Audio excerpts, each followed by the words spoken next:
Radius of curvature at A point of projection. Point of projection यानी जहाँ से इसको प्रोजेक्ट किया गया है वहाँ पे आपको रेडियस ऑफ कर्वेचर निकालना है। एक आपके पास दूसरा पॉइंट P दिया गया है जहाँ पे आपको रेडियस ऑफ कर्वेचर निकालना है।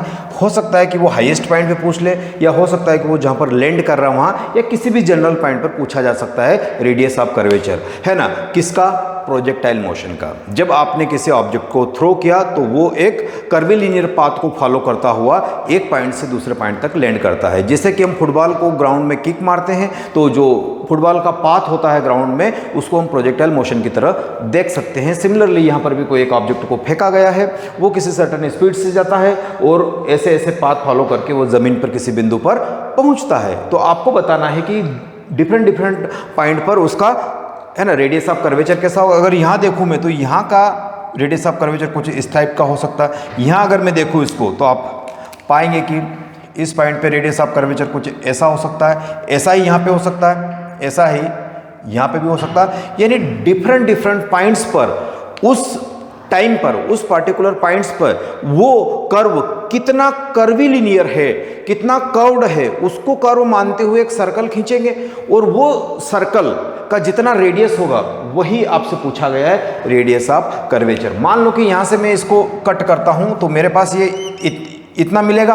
अब इसको मैं किसी न किसी रेडियस को मानते हुए एक सर्कल ड्रा करूँगा।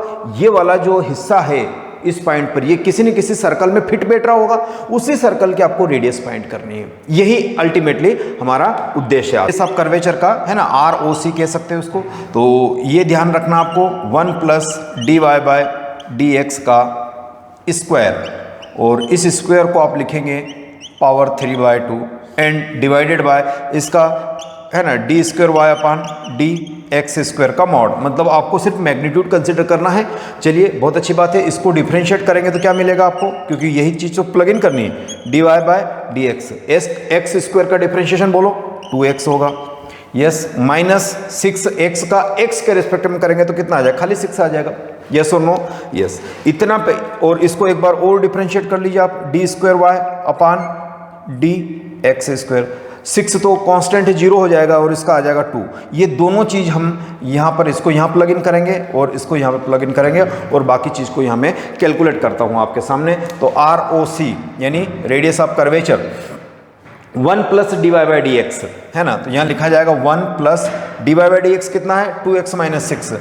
तो 2x - 6 का होल स्क्वायर, और इसकी होल पावर आ जाएगी 3/2 divided by d²/dx², that is 2।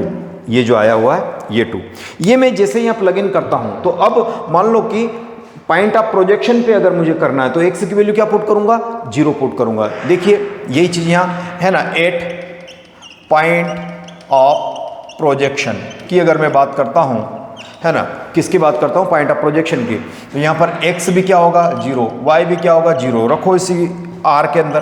तो यहाँ पर x की वैल्यू जैसे ही मैं 0 रखता हूँ, x की वैल्यू जैसे ही मैं यहाँ पर 0 रखूँगा तो ये कितना हो जाएगा, 0 और 6 का स्क्वायर, है ना, 6 का स्क्वायर कितना हो जाएगा, 36, और एक 1 बैठा हो तो ये आ जाएगा 37 की पावर 3/2 डिवाइडेड बाय 2। तो यहाँ से जो भी आ जाए वो कैलकुलेट कर सकते हैं। एक पॉइंट इन्होंने पूछा 2, y पे, यानी x यहाँ पे 2, y को अगर मैं बात करूँ पॉइंट P, तो यहाँ x कितना है, 2 है। और इस x को इसी इक्वेशन में, जो मास्टर इक्वेशन है हमारी, उसी के अंदर इसको प्लग इन कर देते हैं। तो यहाँ मैं लिखूंगा x की वैल्यू कितनी है, 2, तो 2 2 जा 4, है ना। तो 4 - 6 का होल स्क्वायर प्लस 1 है, तो ये 1, इन सब की power 3/2 divided by nothing but 2। तो यहाँ से भी रेडियस ऑफ कर्वेचर कितना आ जाएगा, 1 + 2 का स्क्वायर 4 की पावर 3/2/2। तो ये 5 की पावर आ जाएगा 3/2 and 2, है ना। ये आप निकाल सकते हो। तो अल्टीमेटली कहने का अर्थ है कि जो रेडियस ऑफ कर्वेचर किसी डिफरेंट पॉइंट्स पे निकालनी होती है तो आप इस टाइप से